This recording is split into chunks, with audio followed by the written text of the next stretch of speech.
if the motive is to connect, to deepen the connection, if it's to have greater understanding, then I think being vulnerable and sharing is a good thing. Call it like an emotional vomit. Like you can't hold it in and it just comes out. And it's like, and then almost like a bit like a hangover, that you're authentic. Yeah. And so are you using this safety behavior of like, the authentic me will not be accepted, so let me just hide out from the world now, until they almost like... Hey guys, welcome back to the therapy floor. I am Dr. Vicky. I'm Dr. Ritz. And we are just going to get right into it. Let's go. Let's go. So today's dilemma comes in from a woman in her 30s, and she says, "Hi, Vicky and Ritz." Hi. Hello. Love the new format of these shorter episodes. I find the things that you say so relatable, and it always gets me thinking about my life. So here is my issue. I have a habit of oversharing personal details about my life, especially when I'm feeling what I think is excited, emotional, or stressed.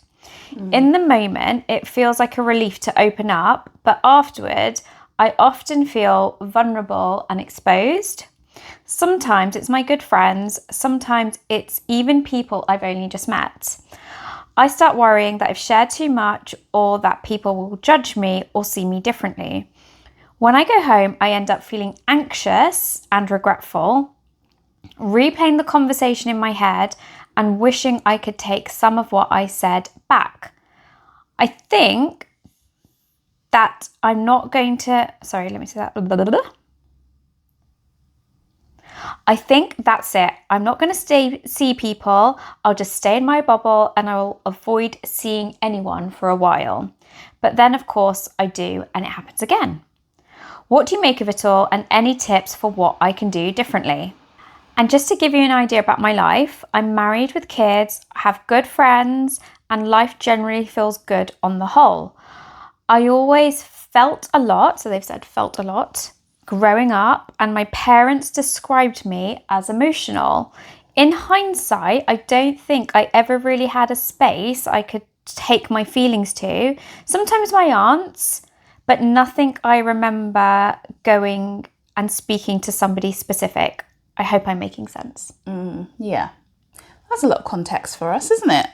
Well, when this one actually came in, I asked this person, can you give me a little bit more about your life? Okay, I was going to say that's really great. Because I feel like that really helps, doesn't it? Because does. sometimes we start like second guessing or being like, is it like this? Is it like that? So actually, if you do send in a dilemma, give us a bit more about like life and the current context and anything that might seem a little bit relevant. Yeah. That does help, because I think when we'd see someone in the clinic room, we'd do an assessment, wouldn't we? Yeah. And we'd be putting together the pieces based on the questions we're asking them. But I guess because we can't have that back and forth with you now, it is good to have that context. So, okay, interesting. So she's an oversharer and has vulnerability hangover. Vulnerability hangover, I think. I like that phrase. Yeah, I don't know where I heard that from. I can't take credit for it. I love talking about vulnerability and sharing, because it's so... We advocate for vulnerability, don't we? In order to form connection. Like, that is really the point of vulnerability, of being vulnerable with another person. It fosters intimacy, connection, and trust. But you do need to make sure you're doing it with the right person and also with the right intention. So I think if the motive is to connect, to deepen the connection, if it's to have greater understanding, then I think being vulnerable and sharing is a good thing. However, and I've seen this with social media, and I think I may have spoken about it on my TikTok before, if you're sharing with the intent, or oversharing, or with the intent of maybe letting people feel sorry for you, like gaining sympathy, if you want to show off, I don't know, anything other than really connecting and connecting with genuine people that you know. Like a premeditated. Yeah. Where there is safety with the person that you're sharing with, not just to a lot of people, then I think that you're just exposing yourself. You're not being vulnerable. So I wonder with your friendships, there's lots of things I'm wondering, but I'm wondering if the shame, because I think that's what it is she's saying, the shame and the feeling like, oh my gosh, I've done too much, is that because the other person isn't sharing back? And do you feel like actually I'm giving, but I'm not necessarily receiving to a reciprocal level? And that can feel exposing, can't it? If you feel like I'm giving so much, I'm leaving myself wide open, and someone else remains guarded and closed and protected, then yeah, maybe you are sharing too much, and it'll be good to think about why you're doing that and what you aim to get from the other person. But if you are sharing and there's some reciprocity there and you feel like it's a two-way street, then my question would be, let's go further back into your childhood to understand why being seen feels difficult or alien or uncomfortable. Yeah, those are my initial thoughts. Yeah, because I like what you said there at the end. There is something about that because she's saying she has good friends, and so she shares with good friends, but then also people that she's just like only just met. But if we stick with the good friends part, there is a quality there, isn't there, about like shame, also maybe unworthiness of having that space. Like, it doesn't sound like what you've said is that you're getting negative feedback. Yeah. It's more like a judgment that you're placing on yourself. And I think,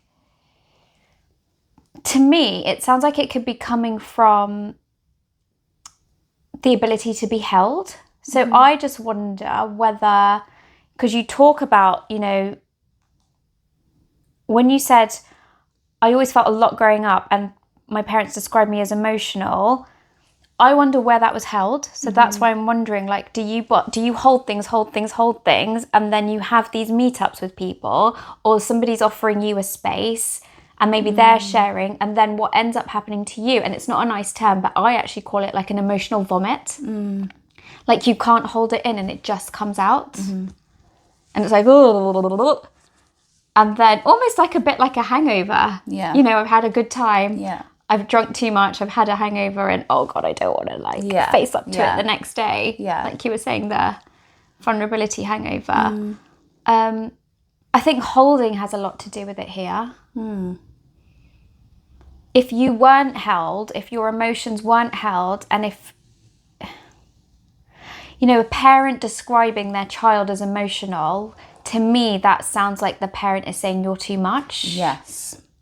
And so if you're getting told, if the message, even if that wasn't explicitly said to you, but if the underlying message is you're too much, how are you ever going to learn to hold yourself? Yeah. And also, what if that judgment that was placed on her is something that actually isn't necessarily true?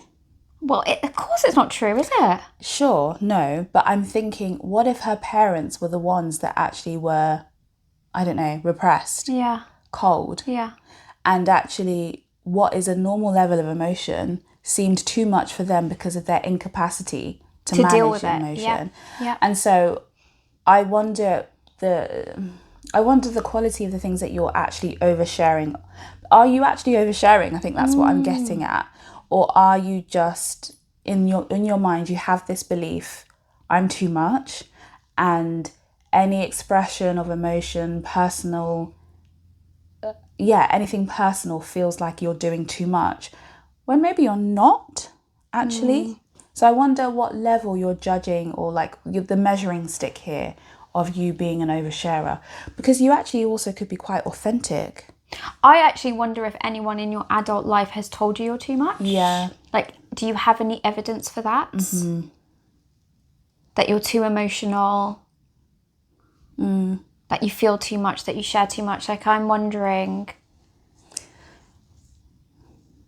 That's the cognitive behavioural element to it, isn't it? Like, are you... I was wondering if you could do some fact-finding about this. Yes, and reality testing.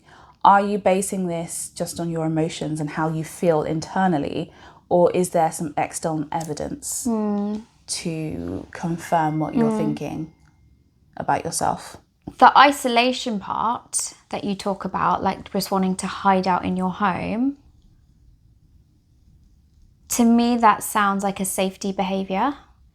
So you seem to get into a cycle, as you said, where you can connect with people. You have good friends. It sounds like you have a good marriage. You've got relationships with your children. So you're able to connect. Then you meet people that you want to connect further with, be it current friendships, be it people you've just met. And maybe you just are a people person as well. And then they talk, potentially you talk, you share, and then you come away from that feeling quite scared. And so the way of keeping yourself safe is, as you said, to isolate, to hide out, to almost like not show the world the real you. And I like what you said there about actually, is it that you're too much, or is it that you're authentic? Yeah. And so are you using this safety behavior of like, the authentic me will not be accepted, so let me just hide out from the world now until they almost like forget about me. And then I'll just like, reappear slowly. Okay, I'm like last week's news. Yeah. But are you even news? Yeah. Yeah. I think it would be really good to get some feedback here. Yeah. And to get some other perspectives on how you show up. But I don't necessarily think it's a bad thing to be reflective and to think about this and to think about how you want to be. I mean, I've had moments where I've thought about my authenticity, because I like to believe and I like to present myself as a bit of an open book. Like, what you see is what you get. I like to just be me and not feel like I have to hide or shut things away. But at times I have had to question, or I've liked to question myself. Okay, in this moment, why am I sharing this? I have an urge to say something and to share or disclose or reveal something. But what is the intention of me doing it? And for me, sometimes it's being because I want to make the other person feel comfortable. Oh, okay. And sometimes I don't know whether this is just comes with the territory of being a psychologist or a therapist, but people naturally open up to me, to us. And I think I sometimes feel like I don't want them to feel uncomfortable, and maybe for them to have vulnerability hangover because they've opened up. Maybe they wouldn't have opened up to anybody in this way, just anyone. So maybe I want to also make them feel comfortable and be like, oh yeah, like I've had a similar thought, or But then do you take it further than they have? If I feel comfortable doing so, yes. And if I also feel like it will be beneficial, yes. But then there are other times that I've overshared with people who aren't necessarily in my close circle, and I've wanted reassurance, or I've wanted a sounding board, and then I've beat myself up afterwards, realizing that wasn't the right thing to do, and I should have done that with people I feel safe with. And then it's made me think twice about being so open. I can still be me, but without necessarily laying myself bare. Yeah, opening the closet doors. Yeah, to people that there isn't that safety to do that with. Because that is a privilege to let someone into your world. 100%. As well. So so going with and reflecting with what's your intention behind this. I think we've actually talked about quite a few, haven't we? Like, is it a sounding board? Is it vomiting? Is it connection? Is it people pleasing? Is it making the other person feel heard? And saying, yeah, you're not alone in this. I feel that too. But then I also get the vulnerability side as well, because I remember once somebody speaking to me about this in the therapy room, and they were talking about how they noticed themselves getting into husband bashing around other women. Okay. Because that seemed to be like a form of connection. And she'd Yeah. always like leave that situation, she said, feeling like, I actually quite like my husband. And yet I find myself like being like, oh yeah, or I can relate to this, or I can do that, but not in necessarily like a way that was connection. And so is it something, you know, is the vulnerability part of that or the shame part of that, does it not feel authentic then? Yeah. Because I wonder if there is that part, is that like a red flag going off for you, going, are you oversharing here just for the sake of being relevant and fitting in? Yeah. I don't know if we talk about that enough in adulthood. I think we talk about it in the sense of keeping up with the Joneses and in very materialistic ways. Yeah. But I don't know if we talk enough about the intricacies of fitting in and belonging as an adult. We talk about it a lot in childhood when it comes to, you know, like school age children and what they need to do to fit in with their peers and to escape being singled out, bullied. But I don't know if we talk enough about it in adulthood and how it can be really hard to stay true to yourself, but also have the very normal feeling of wanting to belong and wanting to be accepted and to fit in.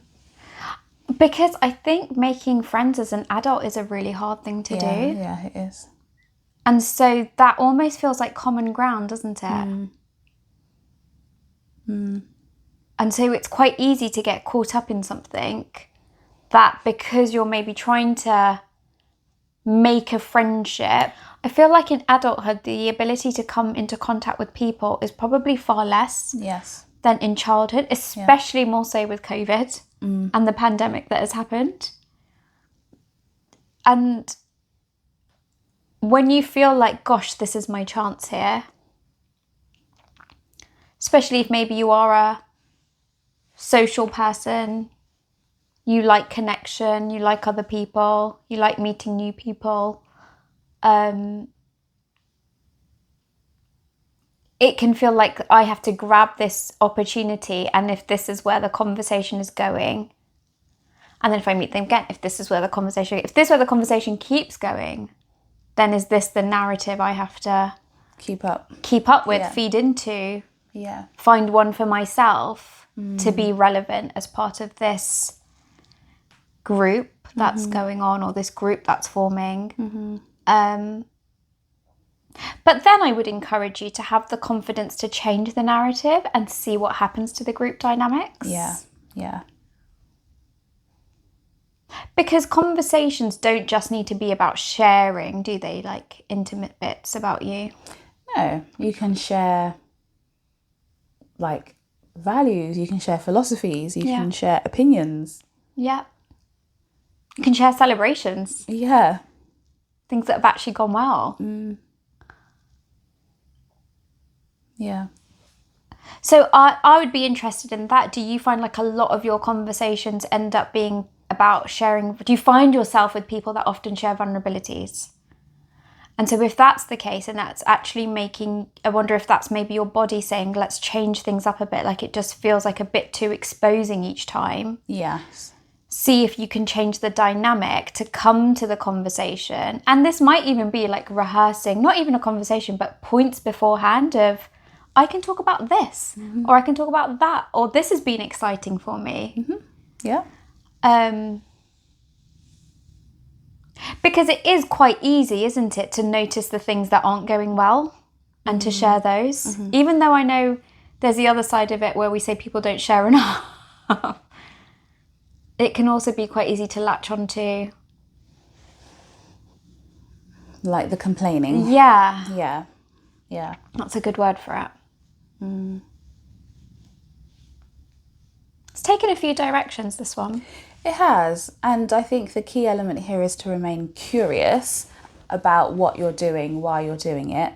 But be curious about it from a place of self-acceptance and really challenge this notion of being too much, if that is what you are feeling, and this your understanding of what it means to be too sensitive. I also just want to end with, if that's the message you were given by your parents, what did you need to hear instead? And can you start giving yourself that?